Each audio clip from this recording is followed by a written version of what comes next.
Bonjour. Alors, difficile d'aborder la question de l'agressivité des proches. Pourtant, il en est souvent question de l'agressivité de ses proches et c'est un motif fréquent de recours aux psychologues. J'ai choisi...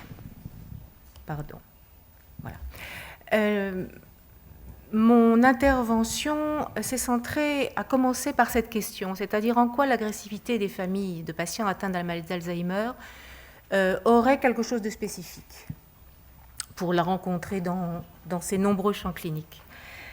Paul-Claude Racamier, qui est psychiatre et psychanalyste, dit des institutions soignantes qu'elles sont toujours des organismes conflictuels. Ce qui vaut pour les soins auprès des psychotiques trouve également tout son sens, je crois, dans les lieux où la maladie incurable s'avère indissociable de la mort. Parents hostiles qui assistent impuissants à l'agonie de leur fille, limite de la parole, indicible de l'angoisse, expérience qui reste hors de portée des mots. Marie, dont la femme est en phase terminale d'un cancer du sein métastasé, mutilé, décharné, mutique. Un retard des soignants met le feu aux poudres et la cible privilégiée de son animosité est le médecin, soupçonné de ne pas faire ce qu'il faut pour contrer la maladie et la soustraire à la mort. C'est encore la plainte d'une fille dont la mère âgée est en fin de vie, appels incessants et doutes à peine voilés quant à la compétence de l'équipe. Expression agressive suscitée par la violence de cette confrontation à la dégradation du corps et entendée comme menace imaginaire de la sienne. Je suis sûre qu'elle souffre, même s'ils me disent que non. C'est insupportable ce que l'on devient.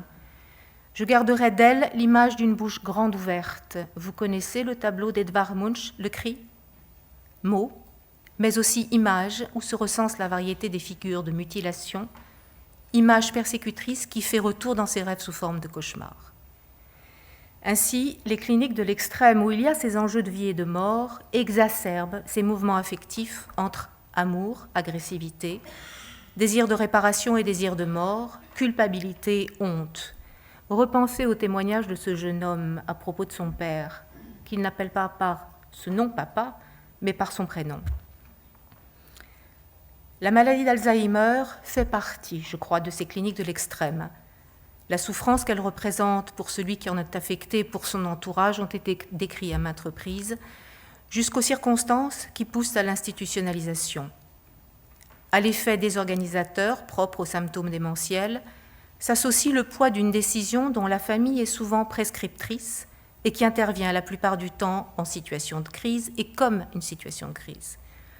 Autant d'éléments qui laissent imaginer l'impact de ces épreuves où s'entend l'antagonisme entre sentiment d'obligation envers l'autre et besoin de se préserver, maintien du lien et travail de détachement à l'égard de la relation et à l'égard de cet autre, à la fois totalement le même et totalement un autre.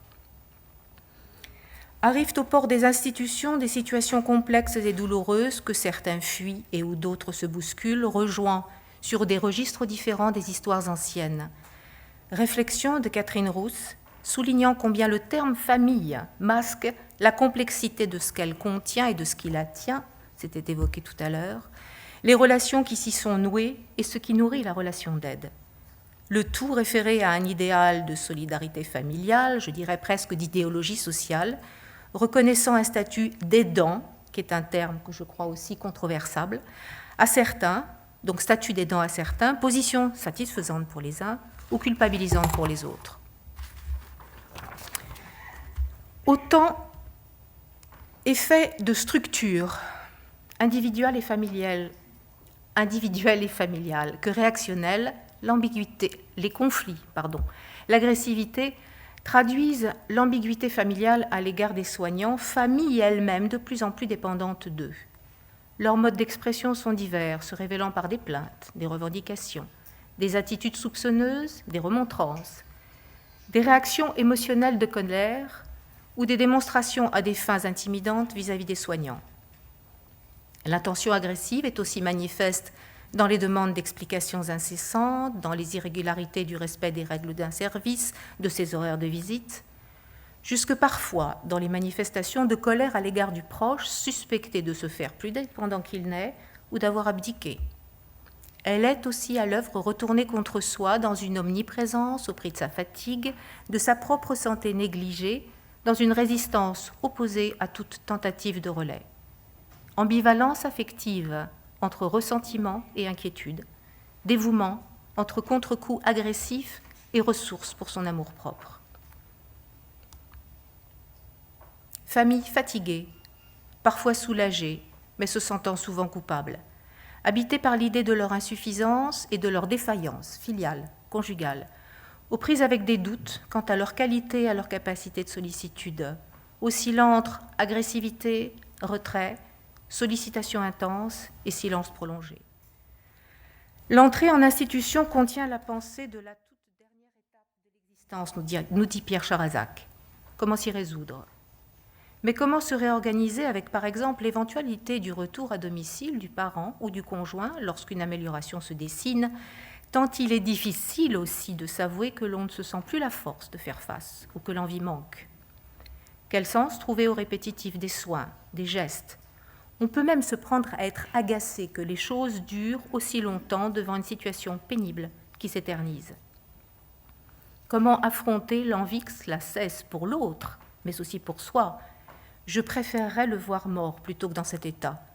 Signe d'épuisement, tentative de maîtriser ce qui échappe ou de s'y préparer. Comment vivre la douleur de l'oubli, tant la compréhension des sentiments et des sensations du proche dément reste toujours incertaine. Est-ce qu'il nous reconnaît ? Est-ce que nos visites ont encore un sens ? Croyez-vous qu'il se rende compte ce matin dans le film ? J'espère qu'il a le moins mal possible. Alors, tous ces affects peuvent bien se traduire en mauvaise humeur.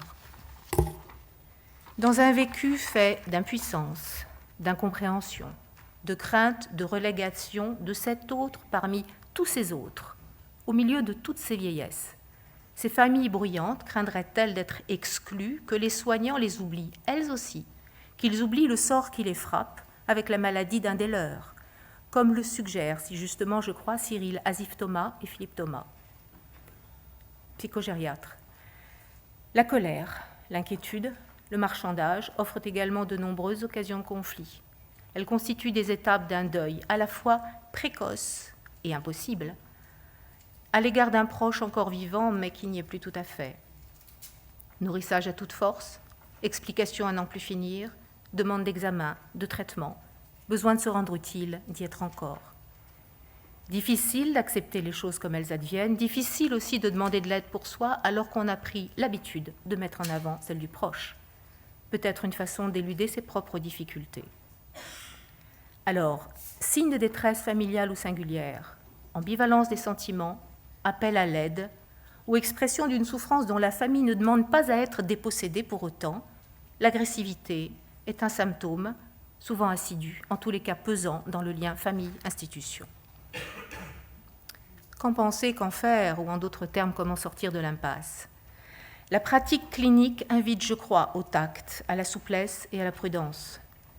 Contenir l'agressivité des familles nécessite déjà d'être au clair avec notre propre agressivité face à cet être inquiétant, qui présente une image cognitive brisée et un dynamisme comportemental cassé, ce qui suppose formation, écoute des professionnels qui sont en première ligne, ainsi qu'un réel travail d'équipe. Effectivement, Nicole Poirier l'a évoqué tout à l'heure, et je crois que c'est infiniment juste, afin de renvoyer des effets de synthèse appropriés aux familles. Et pour avoir écouté un certain nombre de familles, ne sous-estimons pas non plus ce qui a été évoqué par le docteur Olivier de Runat tout à l'heure, l'impact du fonctionnement de nos structures, de leurs contraintes organisationnelles, de leur inertie excessive. Leur permettre d'y être, si elles le souhaitent ou le peuvent, à ces familles nécessite qu'elles soient écoutées pour repérer les micro-événements relatifs à la prise en charge, les questionnements, les désaccords. Qu'elles soient également rassurées, informées pour évoquer, réévoquer les modalités de prise en soin. C'est tout au long de l'évolution de la maladie que le diagnostic doit être repris si nécessaire. Et d'une certaine manière, une temporalité est donc sans cesse à construire et à reconstruire, nous dit Pierre Charazac. Peut-être faire cheminer, si c'est possible, avec précaution, l'idée de la séparation et du deuil. Qu'elle soit investie, requalifiée d'un peu plus de maîtrise, quelquefois guidée, pour ne pas évacuer au nom d'une bienséance convenue les questions de responsabilité, de limites et de délimitation. Il y a aussi à tenir une position rigoureuse, ce qu'on appelle du côté des psychologues le cadre. Peut-être également leur permettre de s'identifier à nous dans notre effort pour comprendre les réactions du malade, y compris lorsque nous nous sentons nous-mêmes en échec. Il arrive enfin que l'aménagement d'un cadre plus soignant, plus contenant, ne parvienne pas à atténuer ou à mettre à distance la violence des affects. Et nous avons à recueillir de certaines familles des positions qui nous paraissent déroutantes, irrationnelles ou trop radicales, comme une tendance à écarter toute affaire supérieure à leur propre survie. Je crois que nous ne pouvons alors qu'en prendre acte, et prendre acte de ce qui se permet à ces familles de tenir et de tout ce qui reste du registre de l'inexprimable. Vous l'aurez compris, aucune recette préétablie. Donc, face au conflit avec les familles, une précaution certaine, puisque nous pénétrons sur un terrain affectif dont nous ignorons tout, qu'il nous faut apprivoiser. Je dirais plutôt une éthique de précaution, en quelque sorte, dont l'enjeu serait de maintenir des possibilités d'échange et peut-être de négociation en réponse aux problèmes qui peuvent se poser au fil des jours. Les liens familiaux, qu'ils soient de haine, d'amour, d'incompréhension, sont toujours des liens, une forme de rapport, quel qu'il soit, et nous avons souvent à composer avec un certain style familial et l'éventualité du conflit, qui est aussi, pour nous, je crois, une occasion de repenser ce qu'il pousse à réaliser, tant sur le plan de notre travail clinique que de sa compréhension. Je vous remercie.